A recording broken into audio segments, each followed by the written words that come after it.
For interesting and authentic recipes, subscribe to Crafted Kitchen and follow me on Facebook, TikTok and Instagram. अस्सलाम वालेकुम। आपकी ख़ास फरमाइश पे आज मैं लेके आई हूँ हैदराबादी मटन मरग की रेसिपी, जो एक पतला मसालेदार सूप है। ये हड्डी वाले नरम गोश्त से तैयार किया जाता है। हड्डी का इस्तेमाल बहुत ज़रूरी है क्योंकि इसका मैरो और हड्डी का एसेंस यखनी को गहरी और रिच जायका देता है। इसकी ख़ास पहचान उसका क्रीमी टेक्सचर है जो काजू, बादाम, पिस्ता या नारियल के पेस्ट से आता है। ये डिश रिवायती तौर पे धीमी आंच पर पकाई जाती है, ज़्यादातर लकड़ी की आंच पर, जहां गोश्त, मसाले और दूसरे इंग्रेडिएंट्स का जायका एक दूसरे में बेहतरीन तौर पर घुल मिल जाता है। आजकल प्रेशर कुकर जैसे तरीके इस प्रोसेस को तेज़ी कर देते हैं, लेकिन इसका असल धीमी आंच पर ही पकाने से निकलता है। आजकल के दौर में मटन मरग हैदराबाद की शादियों और दावतों का एक लाजमी स्टार्टर है, जो आमतौर पर शीरमाल या रुमाली रोटी के साथ सर्व होता है। ख़ास ओकेजन के अलावा ये एक सेहतमंद और क़ुव्वत बख्श डिश भी मानी जाती है। लोग इसे बीमारी से निकलने के बाद या एनर्जी बूस्ट करने के लिए भी खाते हैं। इसका हल्का स्पाइस लेवल और क्रीमी कंफर्ट भरा जायका इसे बच्चों और बुजुर्गों के लिए भी आइडियल बनाता है। In the essence, while the exact date and person who created mutton marag are unknown, its history is a reflection of Hyderabadi's rich cultural tapestry, a delicious result of centuries of culinary fusion and the patronage of royalty. तो चलिए शुरू करते हैं mutton मरग बनाना। मैंने 1 kilo mutton pieces with bone लिया है। हमेशा fresh mutton का इस्तेमाल करें। मैंने मटन के पीसेस के साथ थोड़े फैट के पीसेस भी इंक्लूड किए हैं, थोड़ा रिचनेस ऐड होता है। यखनी बनाने के लिए साबुत मसालों में सबसे पहले जाएगा सिनेमन स्टिक, उसके बाद 2-3 तेज़ पत्ते मैंने छोटे लिए हुए हैं। मेरे पास छोटी इलायची थी तो मैंने इतने लिए, आपके पास बड़ी है तो 6 से 7 लें। 6 से 7 लौंग लेंगे।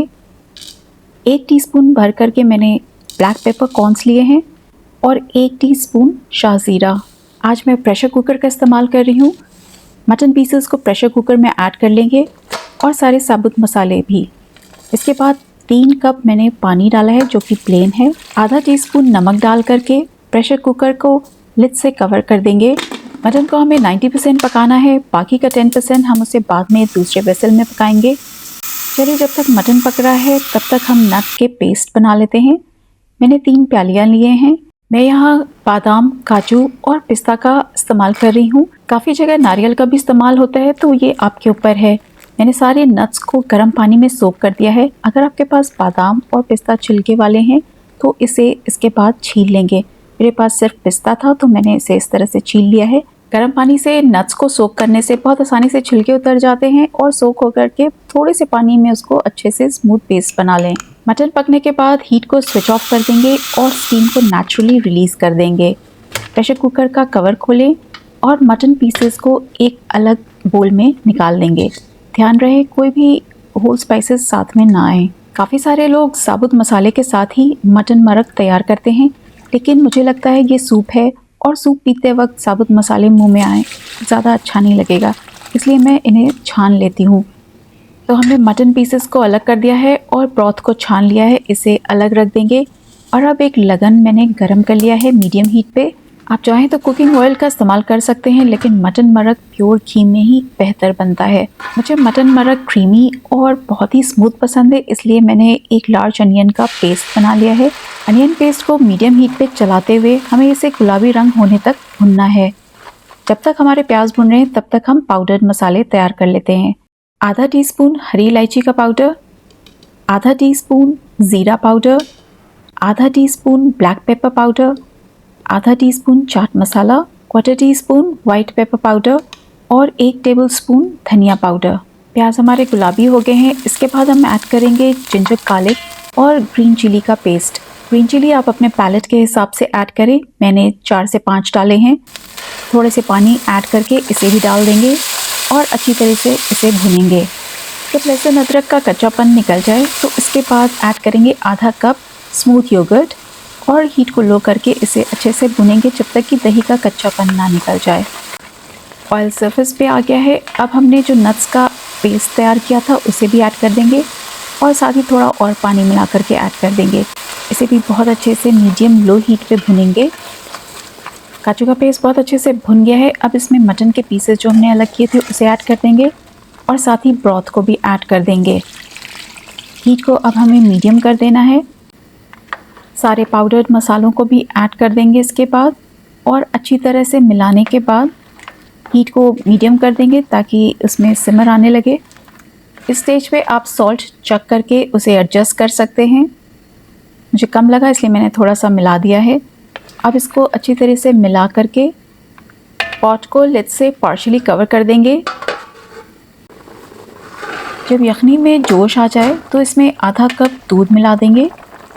साथ ही मैं ऐड कर रही हूँ 2 टेबलस्पून अनसॉल्टेड बटर, जो मरग में बहुत ही रिच फ्लेवर और टेक्सचर देगा। मरग को बहुत अच्छे से पका लेंगे। आप देख सकते हैं ऑयल अब ऊपर आने लगा है। अब इसमें ऐड करेंगे क्रीम, मैंने आधा कप लिया है। क्रीम को ज़रूर ऐड करें, इससे मरग की कंसिस्टेंसी थोड़ी थिक और क्रीमी हो जाती है और जायका भी बहुत ही बढ़ जाता है। मरग हमारा बिल्कुल तैयार है। लास्ट में ब्लैक पेपर स्प्रिंकल करेंगे, साथ ही गार्निशिंग करेंगे कोरिएंडर लीव्स और मिंट लीव्स से। इससे इसका फ्लेवर भी एनहांस हो जाता है। इसे बहुत अच्छे से चला लेंगे और ढक्कन से फिर ढक करके इसे रेस्ट दे देंगे। कम से कम 5 से 6 मिनट तक इसे रेस्ट ज़रूर दें।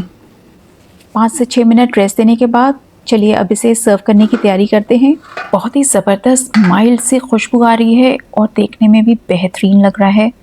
मिंट और कोरिएंडर से फिर से मैंने थोड़ा गार्निश किया है। इसके बाद मैं ऑप्शनली सैफरन के स्ट्रैंड्स को भी डाल रही हूँ, उससे भी बहुत अच्छा और रॉयल लुक आता है। हमारा बहुत ही फेमस हैदराबादी मटन मरग बिल्कुल तैयार है। इसे गरम गरम सर्व करेंगे रुमाली रोटी, नान या शीरमाल के साथ। Once the maraq is ready, the broth should be light, milky, peppery and aromatic. The consistency should not be very thick, so you can adjust it accordingly. Video पसंद आई है तो इसे लाइक, शेयर और चैनल को subscribe ज़रूर करें, क्योंकि मैं लेके आती हूँ बहुत ही इंटरेस्टिंग और ऑथेंटिक रेसिपीज़। मरक एक सूप है तो इसके साथ ऐसी रोटी का इस्तेमाल करें जो थोड़ी मोटी हो और मरक को एब्जॉर्ब कर सके। अगर मरक थिक होगा तो रोटी में एब्जॉर्ब नहीं होगा। आज मैं इसे सर्व कर रही हूँ नान के साथ। ये वाकई हैदराबाद के शाही किचन से पैदा होने वाली एक लाजवाब डिश है।